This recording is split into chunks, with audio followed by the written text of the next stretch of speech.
promoting dialogue. It's 6 p.m. in Dakar and Niamey. Good evening and thank you for staying tuned to West Africa Democracy Radio, broadcasting on 94.9 FM in Dakar, Senegal, and around the world at wadr.org. I am Atiewin Imbila. And I am Veronique Njai. Welcome to Newslink. Let's start with the headline stories. Senegalese President Diomaye Faye endorses recently adopted bill on same-sex relations. Terrorists in Niger kill more than 30 villagers in Tawa region. In Nigeria, Senate chambers orders an investigation into a deadly attack in the north-central state of Plateau. We must deploy every available resource to defend our people and safeguard the territorial integrity of our state. And the Guinean government initiates legal proceedings against businesses over license revocation. The state has also engaged internationally renowned law firms to ensure the interests of the Guinean state are properly defended in these cases. Please stay tuned for the details of these stories and more. West Africa Democracy Radio. It's you speaking. Thank you for staying with us. Now we begin the bulletin in Senegal as President Bassirou Diomaye Faye has signed the homosexuality bill into law, amending Article 319 of the Senegalese Penal Code. This law, published in the official gazette, increases criminal penalties against specific sexual practices. Now, on March 11, 2026, the National Assembly voted to adopt this bill, which defines any sexual or sexually charged act between two persons of the same sex, as well as acts involving a corpse or an animal.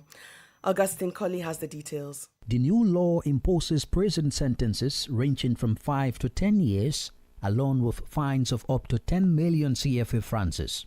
In cases involving offences committed with a minor, the law requires the maximum sentence to be applied without any option for suspension or reduction below minimum penalty. Additionally, the law criminalizes the public glorification and promotion of homosexuality, bisexuality, trans identity, and similar practices, regardless of whether this is communicated through speech, writing, images, or online content. This legislation has been enacted following the recent discovery and arrest of several individuals linked to a homosexual network associated with the spread of HIV in Senegal. Those arrested are currently facing legal prosecution within the Senegalese judicial system. Homosexual acts in Senegal have ignited intense public debates regarding morality, individual freedoms, and social values, with differing opinions among political, religious, and civil society groups.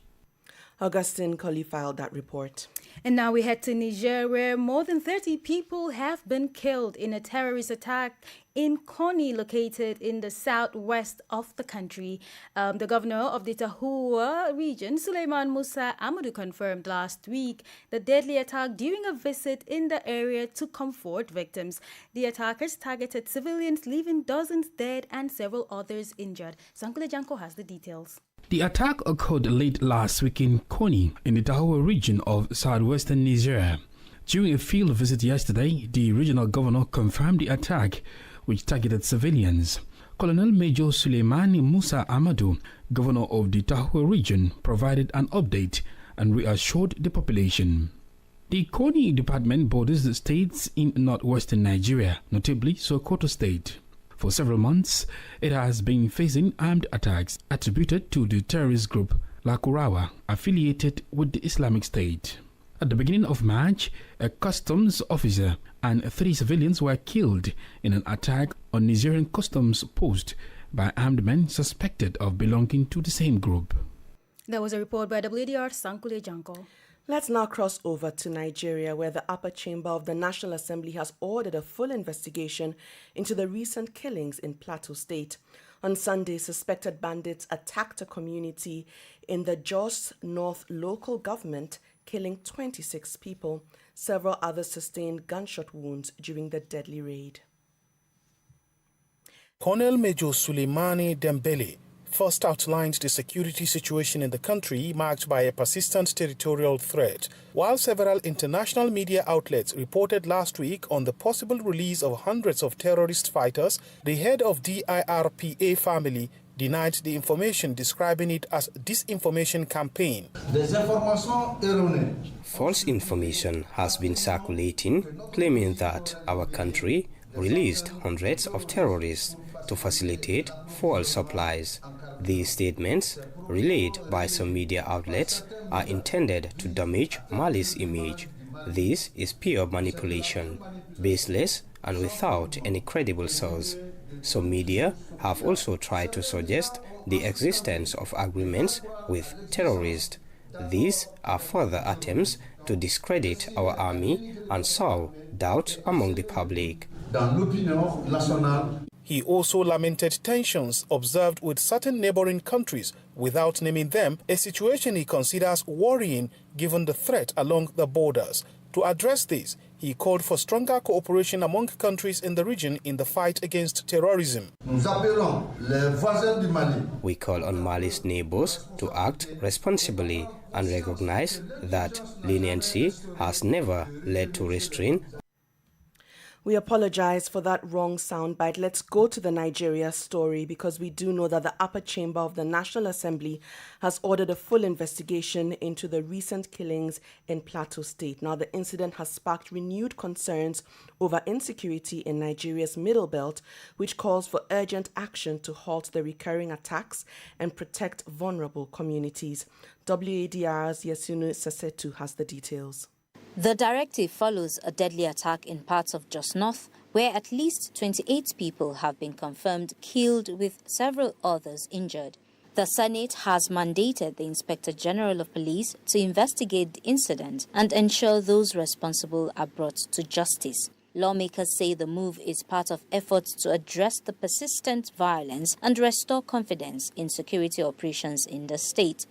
Meanwhile, Plateau State Governor Caleb Mutfwang has condemned the attack, describing it as unprovoked and deeply troubling. Plateau State will not succumb to fear or intimidation. We shall emerge stronger, united, and resolute in our faith and commitment to peace. We must deploy every available resource to defend our people and safeguard the territorial integrity of our state. The governor also assured residents of the government's commitment to taking decisive action to prevent further attacks and safeguard lives and property. Following the incident, the government took swift and decisive measures to restore order and prevent further escalation. I wish to assure all affected families that the Plateau State government will take full responsibility for the medical expenses of the injured. Security agencies have since intensified operations in the area, with deployments aimed at tracking down the attackers and preventing further escalation. The latest incident adds to ongoing security challenges in the region. For WADR, Yechenu Sasitu reporting. Meanwhile, citizens and analysts and political observers have been reacting to the outcome of two major political rallies in Nigeria. Over the weekend, President Tinubu's All Progressives Congress and the opposition People's Democratic Party held their national conventions. Both gatherings drew thousands of delegates and party leaders from the 36 states of the Federation. Now, beyond the speeches, the slogans, and power moves, however, one question remains. What does all of this mean for the ordinary Nigerian? Well, stay tuned to this edition of Newslink because political analyst Ugochukwu Bamidele breaks it all down for us later in the bulletin. More stories coming up on West Africa Democracy Radio. Newslink continues. Let's move away from security matters because the European Union West Africa Business Forum continued today in Côte d'Ivoire. The forum, which focuses on mobilizing financing to complete key transport corridors across West Africa, brings together political leaders and private investors to discuss funding for the Abidjan-Lagos, Abidjan-Ouagadougou route. Imo Edet brings us the details of today's discussions. This high-level meeting, co-organized by the Ivorian government and the European Union, is seen as crucial for financing road infrastructure across a significant part of the West African region. It aims to improve the flow of trade between 6 West African countries. Discussions at the forum cover the entire value chain: roads, maritime freight, rail, industrial logistics, and urban mobility. Ultimately, the goal is a structural transformation of the regional economy through reduced transport costs and delays, smoother border crossings, the sustainable professionalization of the logistics sector, and a low environmental footprint of transport. Additionally, for Côte d'Ivoire, the objective is to become a logistic hub for a West African market of over 400 million people. European partners, including the European Investment Bank, have expressed their readiness to support bankable projects. This business forum aims to transform the Abuja-Lagos and Abidjan-Ouagadougou corridors into true drivers of shared and sustainable growth in West Africa. Imo Edit filed that report, and the forum does end on Wednesday, so expect updates from us tomorrow. Elsewhere, Guinea is facing several international arbitration proceedings following the revocation of mining titles for non-compliance with the current code. Companies that believe they were unfairly pushed out have taken the matter to the International Court for Settlement of Investment Disputes, seeking compensation amounting to billions of dollars. Despite these legal actions, Guinean authorities remain confident, saying they will firmly defend the interest of the state. Christopher Teacher tells us more. The companies that have taken the Guinean state to court say they were illegally excluded from the mining projects they were operating in the country. Several of them are demanding significant sums from Conakry. This is the case of Axis Minerals, which has been seeking nearly $29 billion in compensation since 2025. Guinea is defending its position and seeks to reassure the public about the continuation of the proceedings. Ousmane Gawal Diallo is government spokesperson.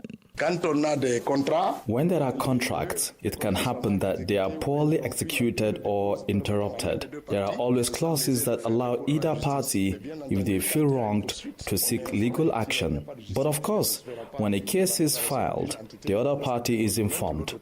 Otherwise, there will be no justice. The Guinean state says it has organized its defense. It has entrusted the case to the state judicial agency in collaboration with the Ministry of Mines and international law firms. Jami Diallo, Deputy Government Spokesperson.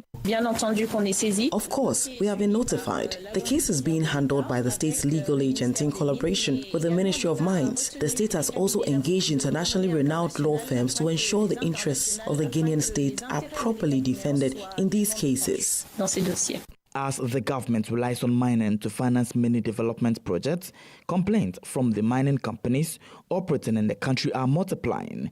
2 weeks ago, the Emirate Group Falcon Energy Materials also launched international arbitration, accusing the state of unlawful expropriation of the benefits of its graphite project in Lolu, and is claiming $100 million. That was a report by Cherno Ibrahima Balder, voiced by WADR's Christopher Ticho. Let's stay on the economic front. This time we're in Liberia because the National Fisheries and Aquaculture Authority of Liberia has launched the National Fisheries Investment Conference 2026. For 2 days, regional ministers, development partners, private investors, and local fishing communities will deliberate on the theme, Unlocking the Blue Horizons, the Future of Fisheries and the Blue Economy. Liberia seeks to leverage the high-level meeting to harness marine resources for sustainable growth, create jobs, improve food security, and reduce reliance on fish imports. From Monrovia, WADR's Abraham Parker reports. During the keynote address, President Joseph Boakai said Liberia's ocean web must no longer bypass its people, highlighting key progress already made in the fisheries sector, including a €25 million grant from the European Union to support artisanal fisheries. The state has also partnered with local tech companies to roll out mobile payments and solar-powered cold storage. The design for Liberia Fisheries Harbor is nearing completion,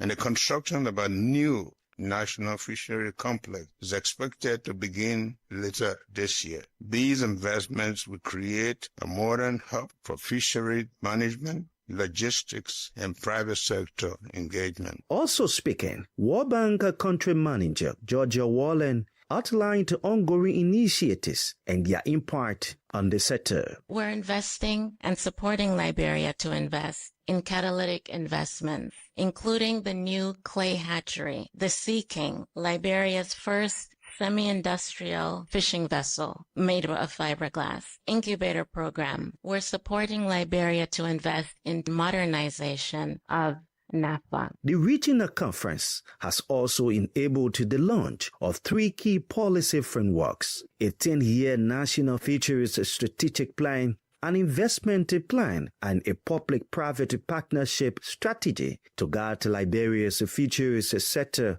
over the next decade. For Newslink on WADR, Abraham Parker, Monrovia. You're still listening to Newslink here on West Africa Democracy Radio, broadcasting on 94.9 FM in Dakar and online at wadr.org. Here's a reminder of our top stories this evening. Senegalese President Diomaye Faye endorses recently adopted bill on same-sex relations. Terrorists in Niger killed more than 30 villagers in the Tahoua region. In Nigeria, Senate chamber orders an investigation into a deadly attack in the north-central state of Plateau. Guinean government initiate legal proceedings against businesses over license revocation.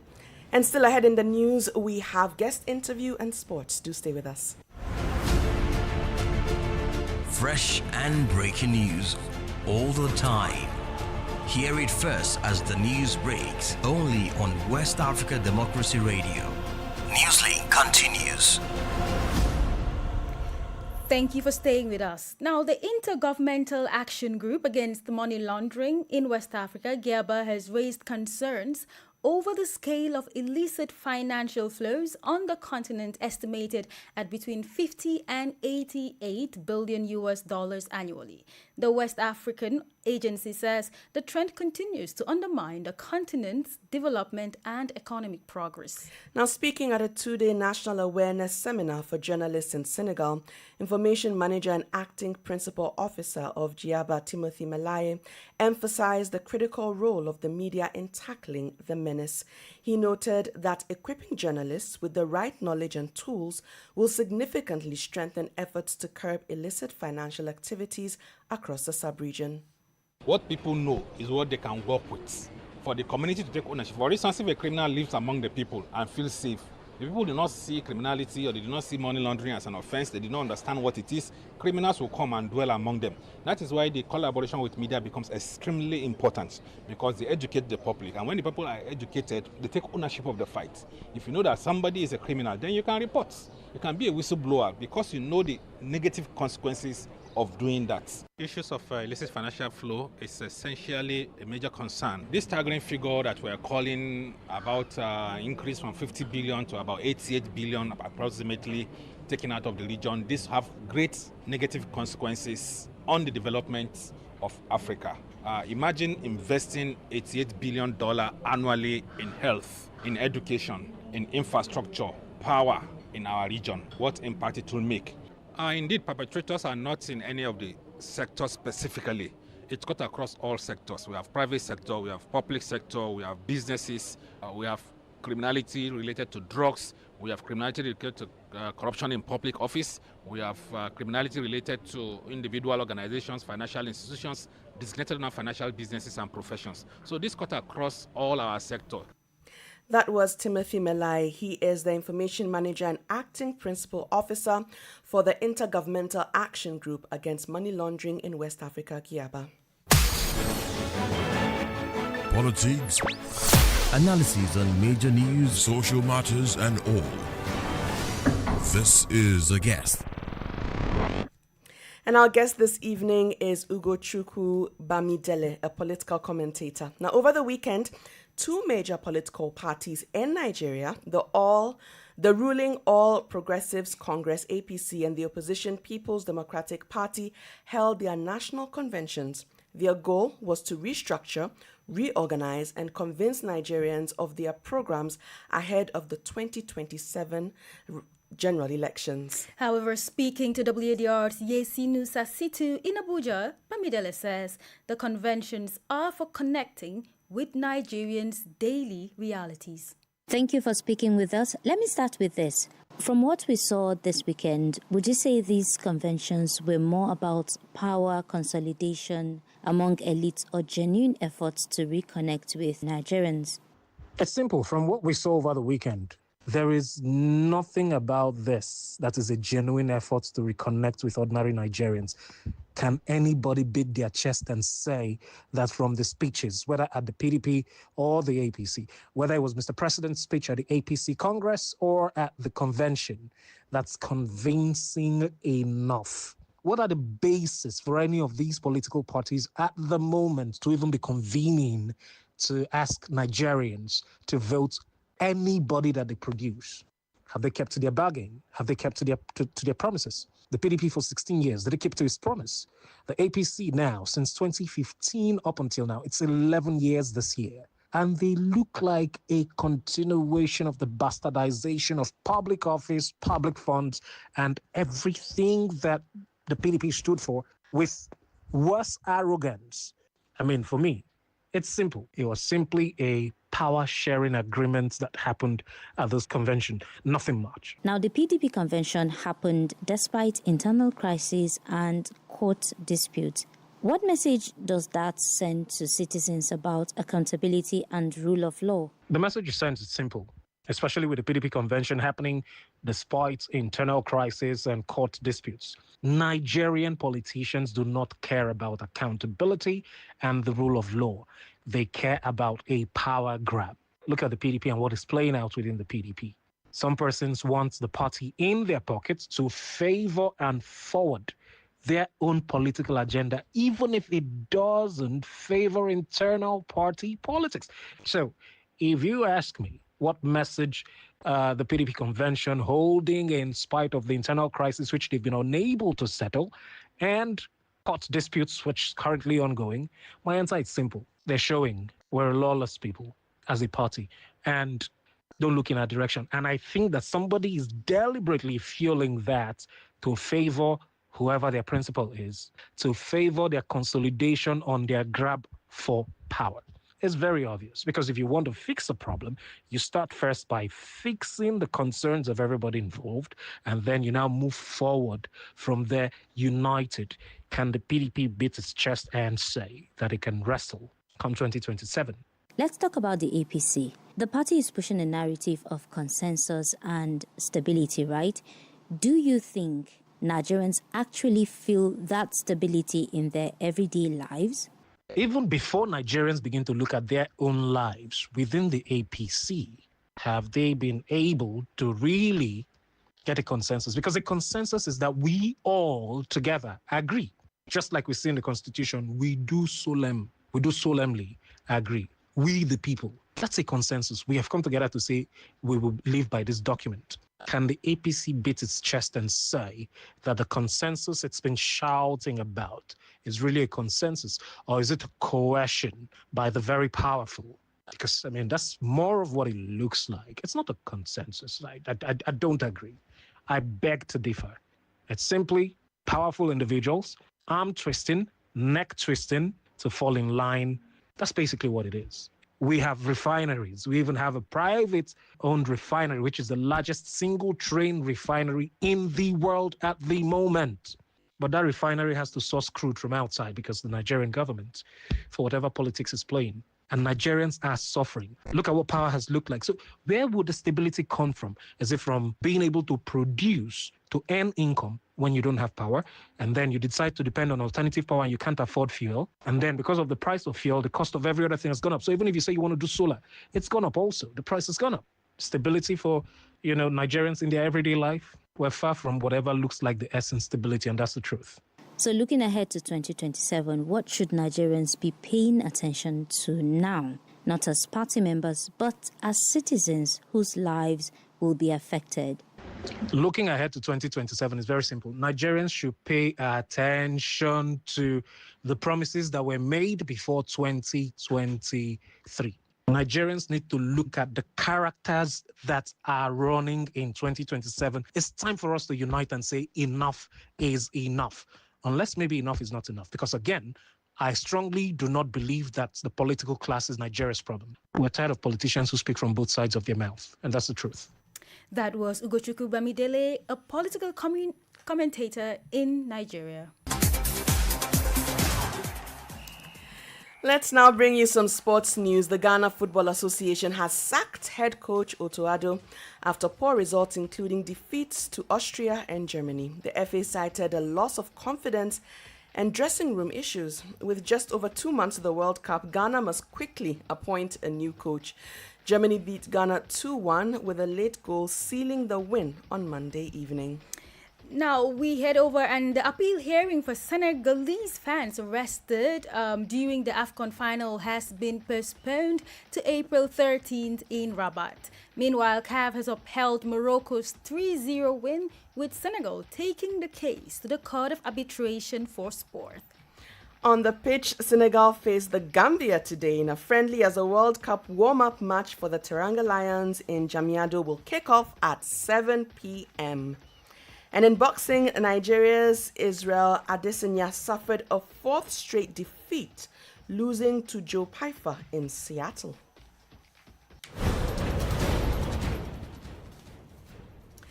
And we have come to the end of this edition of Newslink on West Africa Democracy Radio, broadcasting from Dakar, Senegal. Thank you so much for listening, and many thanks to Mustafa Sek and Maudo Juf for technical assistance. Do interact with us via our social media platforms, X, Instagram, and Facebook at WADR English. To our valued listeners, our website, WADR.org, is currently undergoing maintenance. In the meantime, you can access our programs and news editions on SoundCloud and AudioMac. I am Veronica Njai. And I am Atia Winimbila. Good evening and have a wonderful rest of week. And many thanks to you for listening to Newslink via Hot 104.3 FM, Hilltop Radio 104.7 FM, and Veritas Radio 102.9 in Banjul, the Gambia. We also appreciate our listeners in Liberia via Alternative Youth Radio 98.9 FM, Lofa County, Radio Kagama 94.5 FM, Nibe County, DCN Radio 91.3 FM, Riverside County, Radio Baf FM 91.3 Sierra Leone in Nigeria, and Love 104.5 FM Abuja. For you listening via Radio Pad 95.1 Damango, Savannah region, and on Royals FM 104.7 Wenchi, Ghana, we say a big thank you. Remember, West Africa Democracy Radio is all about you, your views, and your opinions.